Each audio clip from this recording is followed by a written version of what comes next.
Bravo, hoş geldin. Hoş bulduk, hoş bulduk. İyi Evet, akşamlar dilerim. sağ olun, var olun. İlk defa bir canlı yayına çıkıyorsunuz. O da bizim Doğrudur. yayınımıza nasip oldu. Senin gibi genç bir kardeşimizin yayına çıkması güzel bir duygu. Ben de ilk defa canlı yayına katılıyorum. Daha önce yani ekranlarda falan hiç görünmedim. Yani aktif Evet, olarak hani içindeyim, takip ediyorum. Tam olarak bir aktivist sayılmam ama yani çok yakından takip ediyorum. Zaten arkadaşlar da beni isim olarak falan tanıyorlar. Ha, tam olarak aktivist olmamamızın sebebi de bir türlü birlik olamamamız. Küçük evet, küçük gruplar. Bir de biliyorsunuz yani hareketimiz yeni sayılır. Eski de olsa yeni sayılır. evet. Daha Çünkü önce yayınımızı takip ediyordunuz. Ben sizi biraz tanıyorum. evet, Ee, Böyle bir sizin gibi genç kardeşlerimizin diline, kültürüne, davasına sahip çıkmasını çok önemsiyoruz. Dediğin çok haklısın. Yani hareketimiz Türklerin, Kürtlerin başka toplumlara göre yeni sayılır. Bu şekilde biz de e, geç kalmamışız. Geç kalmışlık kenara koyuyoruz. Bugün sosyal medya gelişti. Halkımız için ne kadar insanlarımız dilini, kültürünü savunur, verimli olur diye sizi yayınımıza aldık. Evet, önce sizi bir tanıyalım. Ondan sonra birazcık sorularımız olacak. Kimsiniz, neredensiniz? Ben gerçi biliyorum ama seyircilerin bilmesi açısından biraz özgeçmişini anlatırsan iyi olur. isterseniz soru cevap şekli olsa daha mesela daha biraz daha mantıklı, daha böyle çizelge üzerinden gidebiliriz. Evet, peki nerelisiniz? Diyarbakırlıyım, aslen Liceliyim. Lice'nin Licelisiniz. Türkçe ismi değil de çevirme isim diyelim. Çevirme Evet, ismi kıyı yapmışlar. Yani bölgede Darakol olarak biliniyor. Zaten o bölgede hani güzel bir köydür. Lice'nin aman aman tamamı bilirler yani tanırlar. Köklü bir köydür. evet. Umarım güzel bir yayın olur. Peki tahsil durumun şimdiye kadar hangi işlerine meşgul oldun? Biraz da ondan bahsedelim. Tahsil durumum yani dışarıdan devam ediyoruz. Biliyorsunuz zorunlu askerlik var. Biz de elimizden geldiğince gitmemeye çalışıyoruz. Biraz öyle açık sözlü olalım. Çünkü biz biraz çok böyle kıvırtalım, sağdan soldan alalım. Yok, o bize yakışan tavırlar değil. Yani biz zorunlu askerliğe karşıyız yani. Diğer mesela insani yönetimler nasılsa biz Türkiye Cumhuriyeti Devleti'nin yönetimini de o şekilde istiyoruz. Vicdani ret hakkımız olmadığı için kendimizi şu anda öğrencilikle rejimde öğrenci olarak gösteriyoruz. Lise mezunuyum. Şu anda açık öğretim üniversitesine devam ediyorum. Bakalım nereye kadar götürebilirsekse.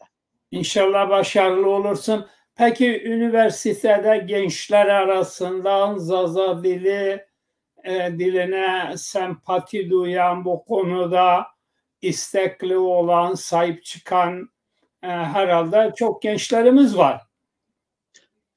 Epeyce fazladır, epeyce. Yani hem kendi toplumumuzdan asimile olmuş bireylerimiz çok fazladır. Hem de diğer toplumlardan. Çünkü mesela araştırmacı insanlar daha vakıftırlar. Çünkü mesela bir konuyu irdelediğin zaman, araştırdığın zaman biraz daha meraklanıyorsun. Biz de biraz sessiz bir toplumuz. Özellikle mesela Cumhuriyete geçişten sonra epey bir mücadelemiz ses getirdi. O mücadeleler de kanla bastırıldı. İşte o baskılardan sonra toplumumuz içine kapanık bir toplum oldu. Sessiz, sakin, dağlarda yaşayan, hatta göçmen dile diyebiliriz yani. Kendini yabancı görüyorlar. Kendini basık görüyorlar, kendini ezilmiş görüyorlar. Mesela iki tane bireyimiz bile yan yana geldiği zaman başka dilde konuşmaya çalışıyorlar. Aynı dili konuştuklarına rağmen yani başka dilde konuşuyorlar. Bir Evet. baskı var yani. Peki şimdiye kadar ne kadar zamandan beri siz bu Zaza diline yönelik paylaşımların da var sizin. Evet. Sayfanızda da ben görüyorum. Siz takip ediyorsunuz. Nasıl değerlendiriyorsunuz yani bu gelişmeyi? Biz dava olarak baktığımız zaman yani biz şu anda çok hoşnutuz. Çünkü hiçbir zaman oturtmadığımız bazı şeyler şu anda var. Yani kendi adımızda derneklerimiz var, kendi adımızda yani doğrularıyla yanlışlıklarıyla yani doğrudur yanlıştır demek iyi değildir ama sonuçta bir partimiz var. İyisiyle kötüsüyle yani biz tabii genel anlamda söylüyoruz. Bir kanalımız var. Onda şarkılarımız çalıyor. Köylerimiz, güzelliklerimiz gösteriliyor orada. Yaşlılarımız için zaten çok güzel. Mesela o kanalları açtığımız zaman yaşlarımız çok hoşnut oluyorlar. Çünkü niye? Alışmışlar iki toplumun arasında kalmaya. İşte ya Türkçe konuşacaksın. Mesela memleketin biraz batı tarafına gittiğin zaman herkes Türk asimilasyonu altında kalmıştır. Doğuya indiğin zaman yine aynı toplum ama baktığın zaman bu sefer Kürt asimilasyonuna maruz kalmışlar. Kürtlüğü büyük görmüşler. Kürtlüğü geniş görmüşler. Kürtlüğü daha kökenli görmüşler. Biz gençliğimizi biliyorsunuz yani biz de Türkiye'de sonuçta dünyaya geldik. Türkiye'nin bir şehri diyelim. Diyarbakır'da mesela dünya gözümüzü açtık. Ağır bir hayat şartlarında gözümüzü açtık. Ondan ötürü yani mesela o kadar ki maddiyat zor ki Diyarbakır'da sen işini bırakıp gidip bir çalışma yürütemiyorsun. Sen çok istiyorsun, sen bir kitap alasın, çeviri yapasın, kendi diline çeviresin. Fakat işini yapmadığın zaman patrondan mesela azar işitiyorsun. İşin aksıyor, gidemiyorsun, yevmiyeden kesiliyor. Ona binaen böyle hayat yani devam ediyor. Biz böyle bir zor şartlarda mesela mücadele ediyoruz. Şu anda ben mesela geniş çaplı planlarım ve projelerim var. Ama bakıyorsun mesela sözlük çalışmam da var. Kaç yıldır? 9 yıldır. 9 yıldır ben bir sözlük çalışmam var. Zaten on binlerce kelime benim kendi köyüme ait. Yani bildiğim kelimeler, konuşmalar, kavramlar. Fakat kendi coğrafyamın dışına çıktığım zaman bakıyorsun maşallah çok daha geniş. Çok daha geniş çaplı. Hiç bilmediğimiz kelimeler, hiç bilmediğimiz kavramlar, hiç duymadığımız kavramlar var. Onlardan ne duyarsamsa not alıyorum. Ne duyarsamsa not alıyorum. Nasip olursa ileride büyük bir ansiklopedi çıkarmayı düşünüyorum. Dediğim gibi. Zaza Ama işte ansiklopedisi mi? Yani bu evet sadece Zazaca. Zazaca ansiklopedi. Vallahi şimdiye kadar kimse bunu çıkaramadı. Böyle bir çalışma yaparsan çok güzel bir hizmet olur, çok iyi olur diye düşünüyorum. Peki ne bileyim yaşam şartlarından müziğe ne kadar ilgi duyuyorsun? Tiyatroya, sinemaya, şarkıya, türküye, bu konulardan hobilerini, spora, neye en çok ilgi duyuyorsun? Valla yani gerçeği söylemek lazım. Yani tek görüş açım şu anda yani nasıl milliyetçi de demek istemiyorum. Çünkü milliyetçi dediğin zaman Türkiye'de ayrı bir vurgu vurulmuş.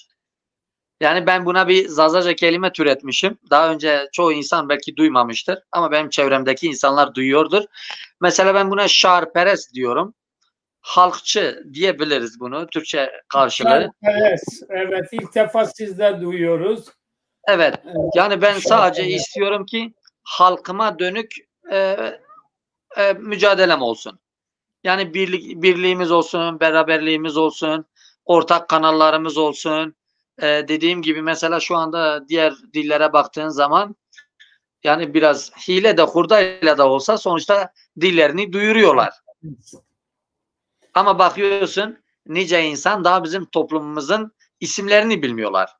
Bir de böyle bir çekişme var aramızda. Mesela bizim orada Lice'de bizim toplumumuzun 2 tane ismi vardır. Yani Diyarbakır'ın genelinde zaten 2 isim vardır. Hani Kürt dediğimiz isim vardır. Hani Kırdu Kırdas dediğimiz olay var.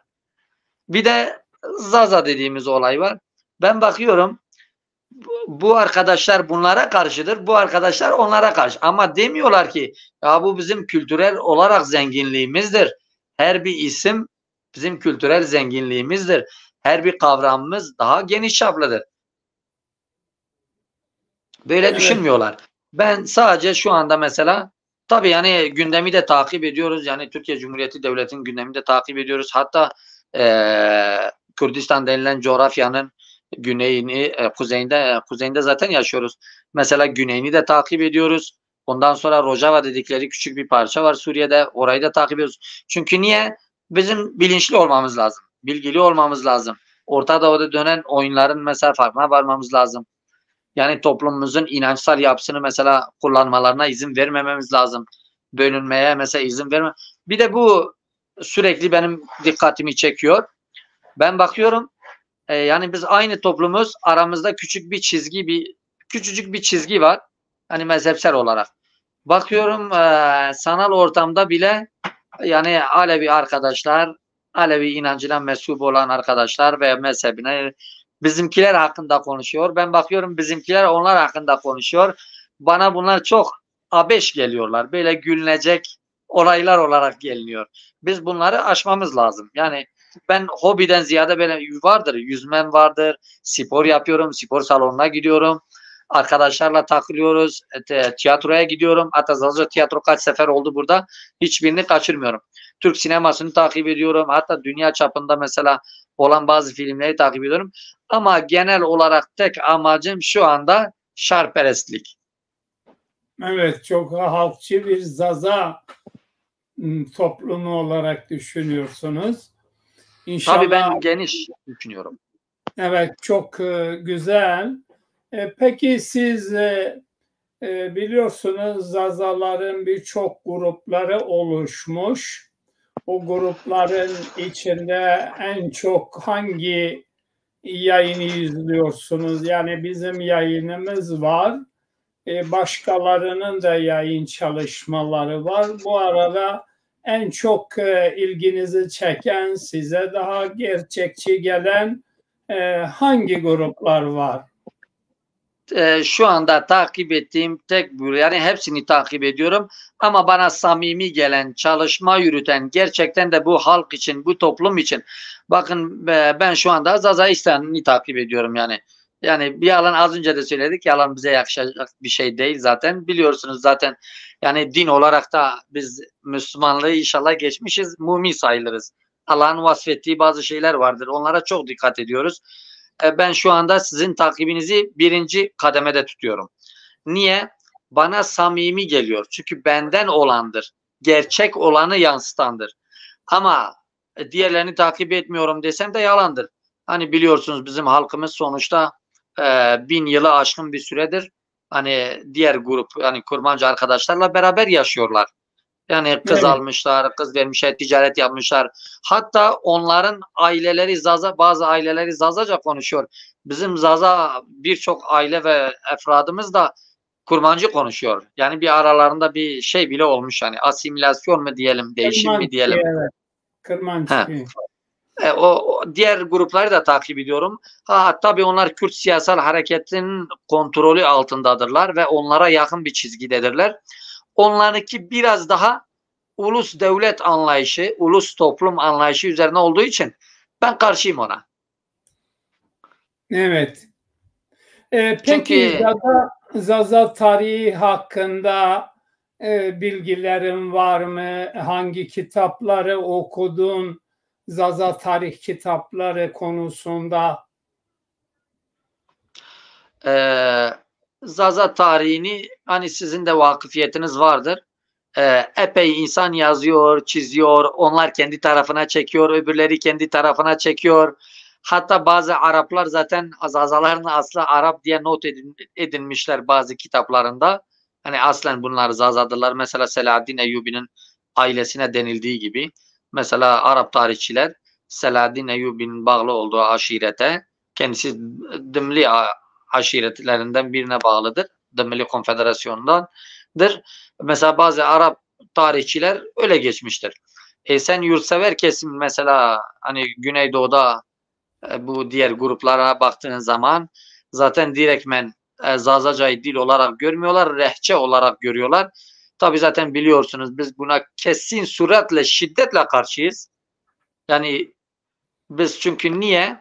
Biz bunu babalarımızdan ve dedelerimizden ve şu anda yaşayan ihtiyarlarımızdan biliyoruz.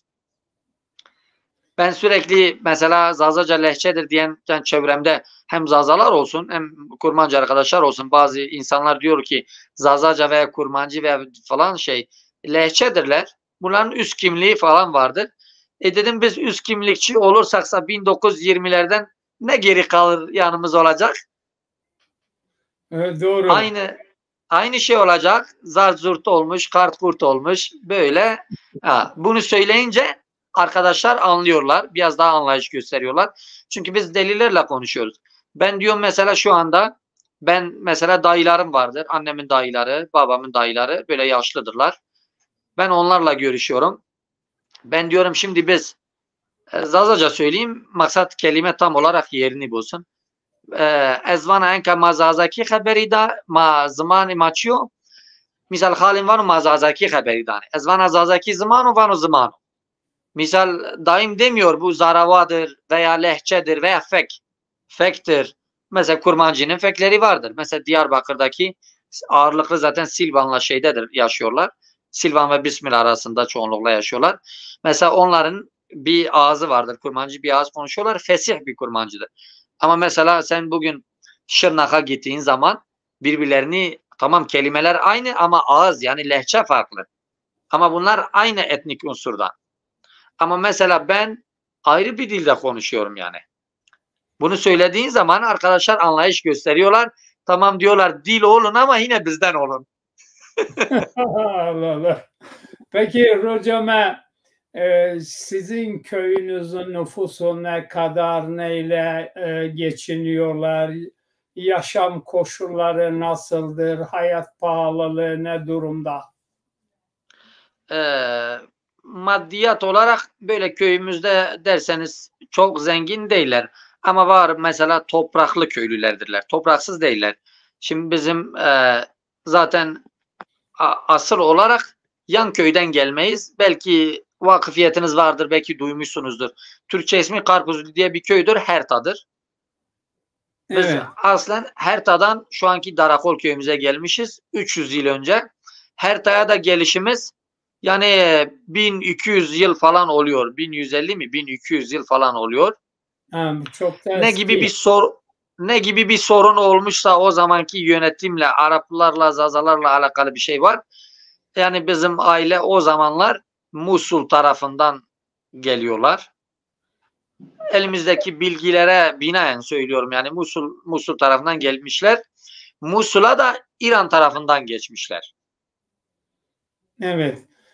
Orada Peki galiba buyurun devam et. orada galiba bir yönetim varmış zamanında Zazaların üst kademede olduğu tam olarak bilmiyorum. Ya Ali Büveyli devletiymiş ya da o zamanki şeylermiş. Yani Arapların yanında bu hani vezirler olur ya. Evet. O tarzda bir şeymişler. Ondan sonra bir iç hesaplaşma mı diyelim? Yoksa mezhepsel olarak bir ayrılış mı diyelim? Hani biliyorsunuz çünkü Zazaların çoğunluğu aslen şeydirler. Yani Alevidirler.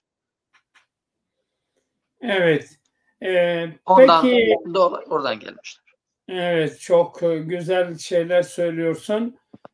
Peki Zaza tarih kitapları var. Bu kitaplardan okuduğun kitap var mıdır? Eline geçti mi? Ben şu son dönemde bazı yazılan kitaplar var. Mesela Zazaca ile ilgili. Mesela dergiler var. Hani biliyorsunuz zaten Abdülkadir Bey Allah ondan razı olsun sizden de. İyi çalışmalar yürütüyorlar. Ben o dergilerin hepsine vakıfım. Ama bana göre kökenli olarak şey getirmek lazım. Hani biliyorsunuz daha önce de Arapça hakimdi. Çoğu kitap Arapçadır. Bizim de Arapçamız var olsa dahi onu çeviremiyoruz. Tamam, okuyabiliyoruz ama anlamıyoruz. Ondan dolayı mesela bazı kitapların bazı yerlerinden alıntılar var. Ben o alıntıları almışım. Evet.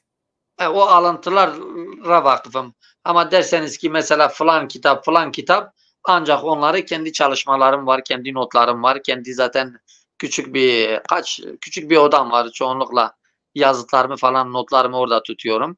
Onlara bakmam lazım. Mesela Arap tarihçileri Zazalar hakkında epey bir bilgi yazmışlar. Zerza, Zerzevan, Zozan, hatta çoğu zaten bu Ali Büveyloğulları, ondan sonra Dımmilli aşiretini, yani bazı tarihçiler zaten Sasanilere kadar secere olarak götürmüşler. Yani vakıfiyetimiz şu anda bunlardır. Evet, bildiğim kadarıyla tabii Zaza meselesine hiç de yabancı değilsiniz. Enine boyuna olayı izliyorsunuz. Zazaların ilk tarih kitabını da Vedat Kaymak yazdı. Arkadaşı takip ediyorum. Onun kitabını okuyabildiniz mi? Çünkü ilk kaynak odur. Yok, tam olarak okumadım. Onu Abdülkadir Bey'den şey yapabilirsin, temin edebilirsin. İstedim, elinde yoktu. Geçen elinde olan, bende olmayan, onun elinde olan tüm serileri aldım. Bazı kitaplar dedi bende yoktur. Hatta bu 1980 küsürde mi 90 küsürde çıkan bazı kitaplar vardı. Dedi onun nushaları bende azdır. Onları sana veremiyorum. Ama çoğalttığımızda dedi onları da sana vereceğim. Çünkü ben istiyorum kütüphanemi tamamlayayım. Hani o ortada olan tüm malumatlar yani elimizde olsun. Yani gelecekte bir Zaza Aydın'ı olarak iyi bir çalışma yapacağına çok güveniyorum. En azından kimsenin şimdiye kadar dillendirmediği Zaza ansiklopedisi bir eksikti. Buna ne zaman başlama şansın olur? Böyle bir bilgi verebilir misin? Hani Mahmut abi sen de vakıfsın. Hani ben biliyorsun hani Diyarbakır'da hani her zaman insan müsait değil. Örnek diyorum ha. Ben bir ay çalışmasam belki bir ay ayakta durabilirim ama bir ayın sonunda ben çöküşe geçiyorum. Yani öyle bir şey yapmışlar ki yönetim, keşke biz de istiyorduk biraz daha insani olsunlar, biraz daha humanist olsunlar. Hani zaten böyle dört dörtlük olmaları zaten biz beklemiyoruz. Ama biraz daha böyle insani olabilirlerdi. Şu anda bazı arkadaşlarım Avrupa'dalar. Ben onlarla görüşüyorum. Yani evde otursalar bile sadece çalışma yürütseler kimseye muhtaç olmuyorlar. Yani demek istediğimi anladınız. Evet. Ama mesela Peki Diyarbakır'da öyle değil.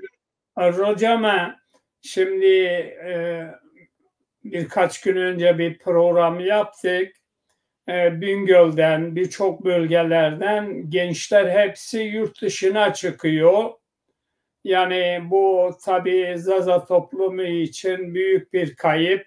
Siz yurt dışına hiç çıktınız mı ya da böyle bir niyetiniz oldu mu, olacak mı vesaire? Ee, Yani ileride hani insan bilmiyor. İleride eğer ki bizim çalışmalarımıza zıt düşerse yani yönetim, hani daha önce de olmuştur. Tüm örgütlenen toplumlara karşı ağır bir baskı, işkence, yani göçertme politikası yürütülmüştür. Şu anda da biz sessiz sakin bir toplumuz. Şu anda öyle bir tehlike arz etmiyor karşı taraf. Ama ileride de bize karşı aynı şeyler yapılırsa, yani belki Avrupa'da olmasa muhakkak ki biz de terki vatan olacağız yani. Çünkü ben istiyorum halkıma bir mücadele edeyim.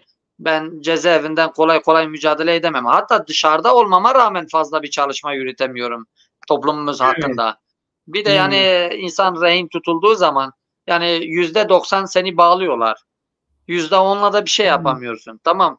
Belki bedenini bağlıyorlar. Ruhen sen özgürsün. Ama yani ruhen de her şey yapılamıyor. Mesela biz bugün istiyoruz televizyon kanallarımız özerk olsun. Geçen zaten Burhanettin Dağ var. Allah ondan da razı olsun, sizden de. Bu son dönemde Zaza İhya hareketini başlatmışlar. Yani Zazaca vaazlar veriyorlar, seydaları çağırıyorlar, diyorlar örgütlenin, yapın. Hatta geçen birkaç tane Avrupa'da galiba Hollanda mıydı, Almanya mıydı? Birkaç tane gençle görüşmüşler. Orada bir küçük yayın yaptılar. Ya diyorlar, gençler evlenmek istiyor. Biz Zazalar olarak gelin bu derneklerde bir bölüm açalım. Gençlerimizi birbirleriyle evlendirelim. Birbirimize bu konuda yardımcı olalım. Şimdi ben de Evet. düşünüyorum, zaten büyük bir eksikliğimiz var bu konuda. Mesela biz gidiyoruz onlardan getiriyoruz. Onlar gidiyor dışarıdan getiriyorlar. Bu da asimilasyonda büyük bir etki. Çok büyük bir etki. Çok doğru, çok doğru, evet. Peki Eğer yani yurt dışından Zaza toplulukları var çeşitli ülkelerden. Bu konulardan da bilgilerin var mı ya da araştırdın mı? seminerleri takip ediyorum. Seminerleri takip ediyorum. Bazen hocalar Zaza hakkında konuşma yapıyorlar. Tabii ya çeviri kullanıyoruz ya da altyazılı program bulmaya çalışıyoruz o konuda. Yani takip ediyoruz. Hani var olan birçok şeyde irdelemek istiyoruz. Ama mesela böyle %100 her şeye vakıfız diyemeyiz. O konuda yani diyemiyoruz tam olarak. %100'lük bir şey yok yani. Evet. Aile olarak kalabalık bir aile misiniz? Kaç kardeşim var? Onlar ne yiyor, ne içiyor, ne yapıyorlar? Yani daha önce de bu konuyu konuşmuştuk. Hani biz Kürt siyasal hareketinin içinden gelme bir aileyiz. Yani yurtseveriz. Aşırı yurtseveriz hatta. Ondan dolayı biraz yani mesela babam vefat etmiştir. Bu yolda, yani Başım bu sağ mücadele olsun. yolunda. Toprağımız Başım- için, dilimiz için, tarihimiz için, kültürümüz için. En önemlisi bizden sonraki nesiller için. Mesela bizden önceki nesiller canını vermiştir. Biz bugün rahat rahat bazı şeyleri konuşalım, yazalım, çizelim diye. Gerçekten de başarılı oldular. Büyük bir minnettarız onlara. Bu konuda büyük bir minnet. Ondan Evet, sonra kardeşlerim var. Kardeşlerim hala etkisindedirler. Kürt siyasal hareketinin etkisindedirler. Onlar da, ben inanıyorum, yani benim yaktığım bir küçük meşale var. Şu anda benim ailem arasında yanık. Şimdiye kadar vakıfiyet yoktu. Çünkü hala bizim ihtiyarlarımız bilmiyorlar yani. Zazaca ile Kurmancı'nın farklarını, Zazaca ile Türkçenin farklarını, Zazaca ile Arapçanın farklarını, Zazaca'nın kökenini. Yani artık daha gerçekten de tarihi olarak bir yozlaşmayla yüz yüzeyiz. Şu anda evet, mesela benim gibi gençler pek kalmamıştır. Böyle Zazaca'ya böyle aşırı bir önem ver. Biz nereden geldik, kimiz, niye buradayız, ne zamandan beri buradayız, ailemizin ismi nedir, mesela kabilemizin ismi nedir? Bu konuda yani çok pek duyarlı değiller. Bu da nedendir? Yani böyle yozlaşma demeyelim. Bu da vakıfiyetsizliktendir. Yani vakıf değiller. evet. Peki ailede hangi dil konuşuluyor en çok? Aşırı derecede Zazaca, başka yok. Ben yani şu anda yayındayım diye Türkçe konuşuyorum. Zaten Türkçem de çok yoktur. Ee, Yani aşırı derecede Zazaca konuşuyoruz. İkinci kanal da Biz diyoruz ikinci kanal Kurmancıdır. Ama işte diğer arkadaşlar da diyor, siz Zazaca konuştuğunuzda ikinci kanaldır. Ben diyorum yok, siz yanlışsınız. Birinci Zazaca'dır, ikinci Kurmancıdır. Peki bu nasıl olacak? Yani birinci derecede Zazalar Zaza konuşur ama bu Kurmanjlar ya da daha açık deyimle Kürtler, bunlar Zazacayı Kürtçenin bir leçesi olarak görüyorlar. Bu leçe de zamanla yok olup gidecek diyorlar. Yani eritecekler. Buna karşı çözüm nedir? Buna karşı tek bir çözüm vardır. Yani bunun dışında da başka hiçbir çözüm yoktur. Hani bazıları diyorlar ya hani devlet bize böyle yapsın, devlet bize kanal açsın, devlet. Ya o devlet zaten asas yani bize karşıt oldukları grup biziz zaten. Yani bunu tarihte biliyor. Onların kozmik odalardaki bilgilerde de yazıyorlar. Hatta bazı örgütteki arkadaşların bastıkları dergilerde bile var. Herkes buna vakıftır. Ama nedir? Hani böyle bir mesele vardır diyor yani kurt kocayınca bilmiyorum neyin maskarası olurmuş. Biz bugün sessiziz, sakiniz, örgütlenmemiz yoktur. Bir parti etrafında birleşme. Mesela ben bunu biliyorum. Doktor Şivan adlı bir tane şahıs var. Zaten siz de vakıfsınızdır. Bu Evet. 1900 bilmem kaç olayları falan diye de geçiyorlar. 40'lar davasıdır, 50'ler davasıdır, 60'lar davasıdır. Ben tam vakıf değilim. Evet, Doktor Şivanlar tabii bunlar çok geç bir olaydır. Onlardan önce başka Zaza şairleri filan da var. Doktor Şivan, Sait Elçi, bunlar işte Türkiye'den aranıyorlar. Onlar Kuzey Irak'ta Kürtlere sığınıyorlar. Doktor Şivan, Sait Kırmızı Toprak'tır. Doğrudur. Esas adı 1976 yıllarında Barzani ailesi tarafından bunlar yok ediliyor. Mezar yerleri belli değil. Doğrudur. Yani bu da çok acıdır ama Kürtler sanki bu Doktor Şivan'ı, Bingöl'lü Sait Kırmızı Toprağı devlet öldürmüş imajını yaratarak bir algı operasyonu geliştiriyorlar. İşin aslı bunlar Türkiye'den öğrenciler. Doktor Şivan, efendim Sait Kırmızı Toprak, Sait Elçi. Bunlar aranınca 12 Mart dönemlerinde ne oluyor bu olay? 12 Mart askeri rejim döneminde bunlar şeye sığınıyorlar, Barzani'ye sığınıyorlar. Mesut Barzani o zaman bu KDP'nin MİT başkanıdır. Molla Mustafa da onların genel başkanıdır. Ve bunlar gerek Dersimli Sait Kırmızı Toprak, onun adı Şivan olarak geçiyor ama esas adı şeydir. Esas adı o değildir. Sait Kırmızı Toprak'tır adı. Sait Elçi ile birlikte bunları tutukluyorlar Kuzey Irak'ta. Daha sonra da bunları öldürüyorlar. Bunların ailelerine aynı Said gibi, Seyit Rıza gibi bu dost gördükleri Kürtler mezar yerlerini söylemiyor. Yani ama daha sonradan tabii Kürtler tarafından öldürülen doktor baranlar var. Yani çeşitli Kürt hareketleri içerisinde. O konu tabii başka bir konudur. Yani Zaza halkı için Doktor Şivan Kürt diasporasına hizmet ediyor ve Dersimlilerin bir kesimi karşı çıkıyor. Yani bunu defalarca öğretmen Hakkı Çimen hocamız da açıkladı. Onların köyüne gidiyorlar. Köylüler diyor ki hayır biz diyor bizim dilimiz Zazacadır, bizim dilimiz Kürtçe değildir diye karşı çıkışlar da oluyor. Tabii bu konu sizin tarafınızdan bir de bildiğiniz gibi bir Nuri Dersimi var. Nuri Dersimi'nin kitabı da aynı şekilde. Yani Zaza halkı Kürtçenin bir lehçesi, bir parçası görülüyor. Bunu yapıyorlar. Bunu Doktor Nuri Dersimi önce Türk ordusunda subaydır.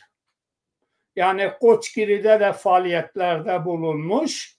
Daha sonra da bu saf değiştiriyor.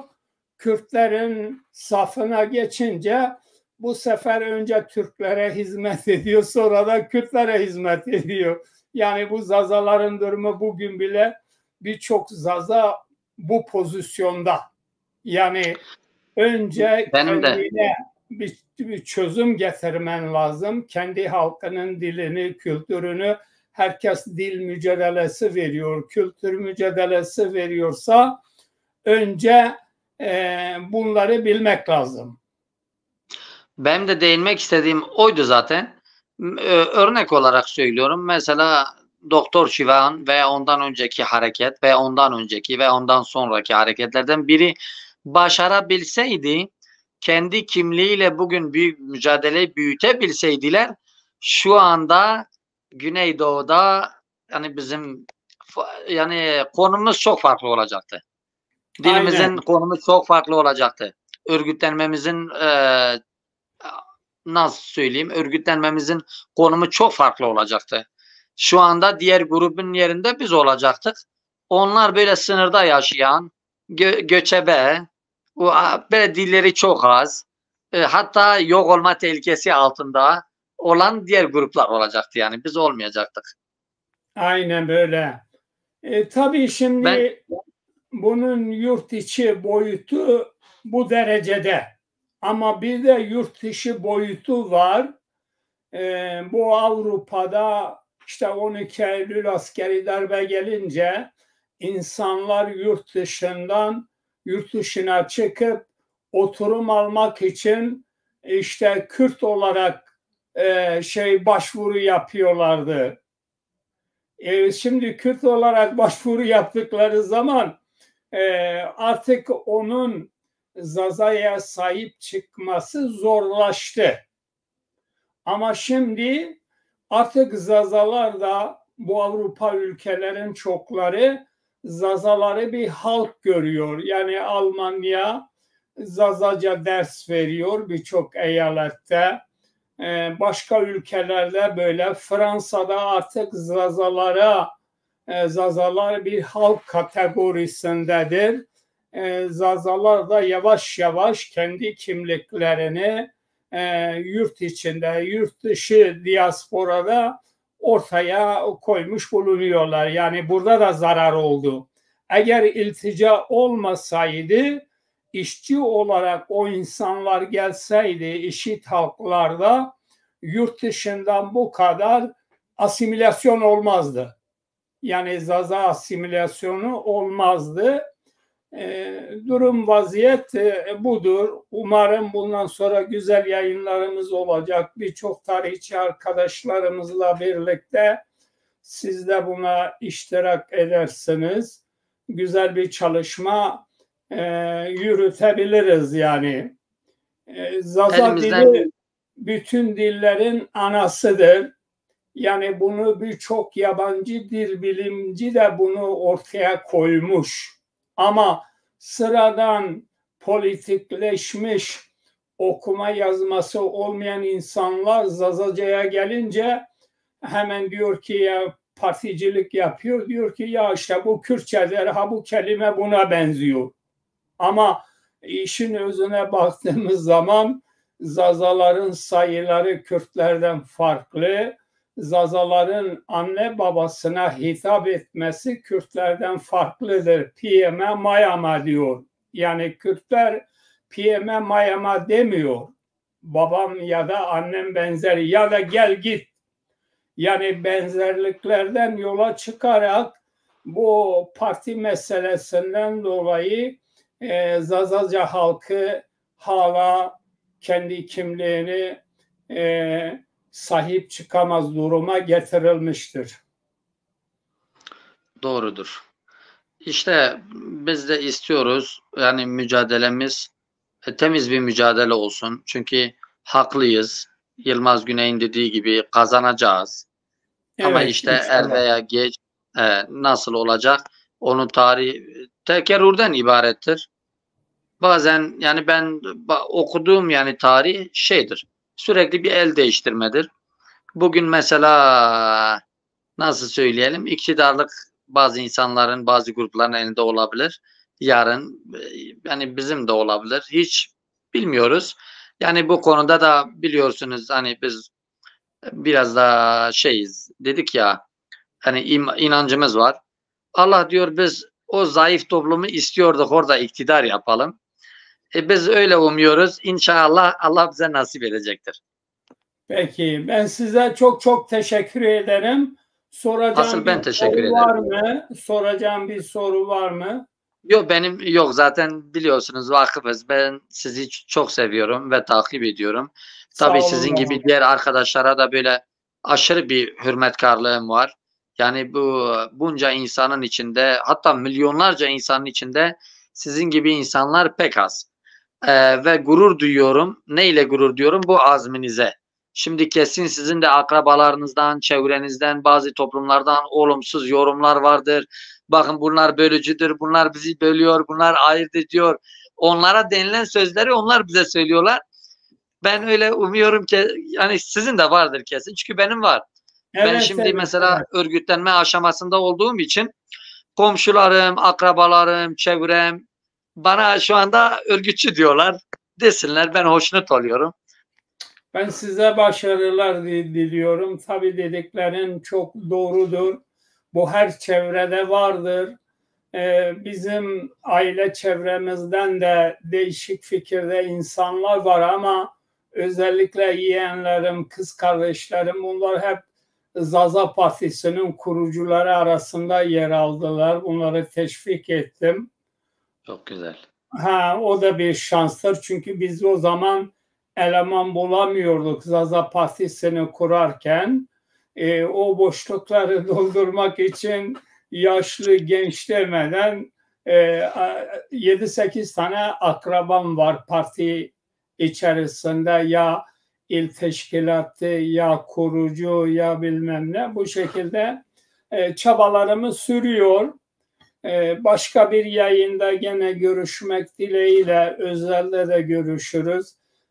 Sizin bu güzel fikirlerinize ben de hayran oldum, yani beni de şoke etmedi, tam sevindirdi.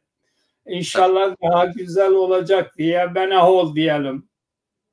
Ben ahol.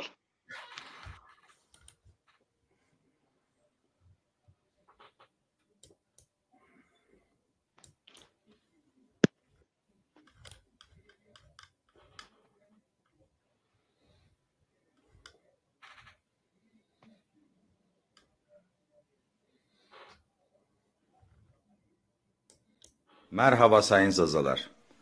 Ben Ayhan Varan. Dil bilimci ve Zaza siyasetçisiyim. Buradan tüm dünyadaki Zazacayı yok sayan ve yıllarca etimolojisi, fonolojisi ve gramatiği farklı olan Zazacayı İrani diller grubunda sıralayan tüm batılı oryantalistlere sesleniyorum. Artık yeter. Bu hatalarınızı düzeltiniz. Zazaca müstakil bir dildir. Sizin bugün yaptığınız bu hatalardan dolayı Zaza halkı kimlik mücadelesi vermek zorunda kalıyor ve siyaset arenasında bir Zaza kimliği yok sayılıyor. Artık buradan tüm dünyaya sesleniyorum. Bu hatalarınızı düzeltin ve Zazaların kimliğini ve dilini müstakil olarak ilan edin. Artık yeter, heydi bes.